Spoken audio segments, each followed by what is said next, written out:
तो कैसे हैं एग्जाम कॉर्नर पटना चैनल पे स्वागत है। दोस्तों, अगर आप चैनल पे नए हैं तो चैनल को सब्सक्राइब कर लीजिए। देखिए दोस्तों, ये बीपीएससी के चेयरमैन हैं अतुल प्रसाद जो है आरक्षण के बारे में क्या बताए हैं, क्या अपडेट दिए उसको समझिए। क्योंकि इसी आरक्षण से जो है आपका मेरिट बनना है, चाहे बीपीएससी का तैयारी 1 का बना हो, चाहे बीपीएससी टीआरई 2 का बना हो। ये आगामी जो परीक्षा जिसका जुलाई में आपका फॉर्म आने वाला है, अगस्त में आपका परीक्षा होने वाला है और सितंबर में जिसका रिजल्ट आने वाला है, उसका आरक्षण का क्या दावा होगा उसके बारे में समझते हैं।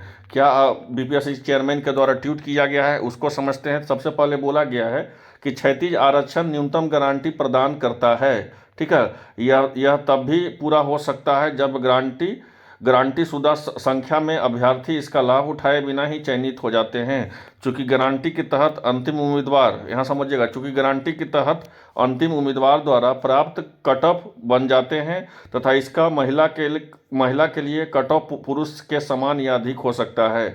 अगर देखिए कि कोई एससी का वोमेन है, ठीक है, अगर एससी का वोमेन है और उसका बाय द वे आया है 50 नंबर, यहाँ समझिएगा, और जनरल का कोई वोमेन है उसका भी आया है 50 नंबर, तो ये जो है ये जो एससी का वोमेन है ये हो गया जनरल के वोमेन में, ये इसका रिजल्ट हो गया। आप इससे नहीं तो आप इससे भी एक साधारण सा सवाल से समझिए कि बाय द वे किसी का कटअप गया है, किसी का कटअप बाय द वे गया है 83 नंबर, ठीक है, जनरल कैटेगरी का कटअप गया है 83 नंबर, और किसी एससी का महिला है या एससी का कोई पुरुष है उसका भी है 83 नंबर ही कटअप गया है। तो ये जो है इसका रिजल्ट किस में हुआ, इसका रिजल्ट जनरल में हुआ। यही बोला गया है इसके द्वारा कि यहाँ देखिएगा, यहाँ पे बोला गया चूंकि गारंटी के तहत अंतिम उम्मीदवार द्वारा प्राप्त कट ऑफ बन जाते हैं, इसलिए महिला के लिए कट ऑफ पुरुष के समान या अधिक हो सकता है, ये बोला गया है। और एक अपडेट है, एक स्टूडेंट जो है इनसे पूछा कि बीपीएससी टीआरई 2 में 1 to 5 जनरल सब्जेक्ट में एससी फीमेल को रिजल्ट देने के बाद जो सीट बचा है उसे एससी बॉय का रिजल्ट देने की कृपा करें। मतलब कहने का मतलब इस स्टूडेंट का हुआ कि sir by the way SC का जो है 100 सीट है, ठीक है, जिसमें आप महिलाओं का जो है बाय द वे 40 सीट ही आप दिए, महिलाओं का 40 सीट या 50 सीट दिए। तो जो भी सीट बचा हुआ है इसका रिजल्ट देने के बाद उसको क्या कीजिए, उसको एससी का जो है पुरुष में उसका रिजल्ट दे दीजिए।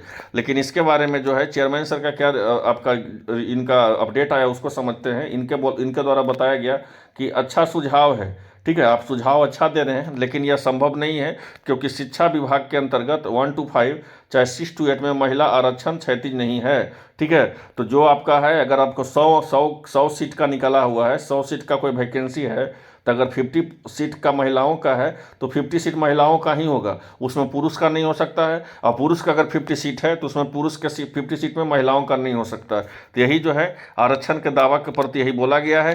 और यही आपको जो है बीपीएससी का आप अगस्त में एग्जाम देने वाले हैं, जिसका जुलाई में आपको नोटिफिकेशन आएगा, अगस्त में उसका परीक्षा होगा और सितंबर में आपका रिजल्ट के साथ आपको योगदान देना होगा। उसमें भी यही आपका जो है यही लागू होगा, चाहे वो आपका क्षैतिज आरक्षण की बात हो न्यूनतम गारंटी का, चाहे वो महिला का कटअप जो है पुरुष के समान का बात होता है। आई होप आप लोग आसान भाषा में पूरी तरह समझ गए होंगे। चैनल को सब्सक्राइब कर लीजिए इसी तरह ऑथेंटिक अपडेट जानने के लिए। धन्यवाद।